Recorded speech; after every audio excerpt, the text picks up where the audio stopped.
అందరికీ నమస్కారం అండి. నేను మీ హేమని. ఈరోజు గురువుగారి వర్ధంతి. అది నాకు అసలు మైండ్లో కూడా లేదు.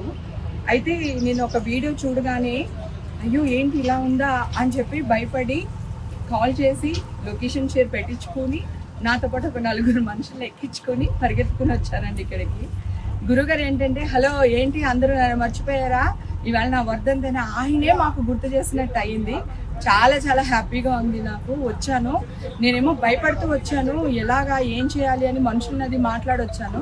తీరు ఇక్కడికి వచ్చి చూసేసరికి చాలా బాగా అయిపోయింది. గురువుగారు మా చేత అంతా పని చెప్పించేసుకున్నారు. చాలా సంతోషంగా ఉంది.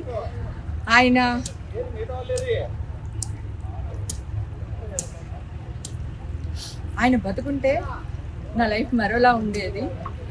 సో ఆయన చనిపోయిన తర్వాత కూడా మాకు అందరికీ గుర్తు చేసి ఇక్కడికి వచ్చేటట్టు చేశారు. ఈ రోజు నుంచి గురువుగారు నేను సినిమాల్లో బిజీగా ఉండాలి, మంచి రాజకీయ నాయకుల అవ్వాలి అని నన్ను ఆశీర్వదించండి. థ్యాంక్ యూ గురువుగారు. థ్యాంక్స్ అండి.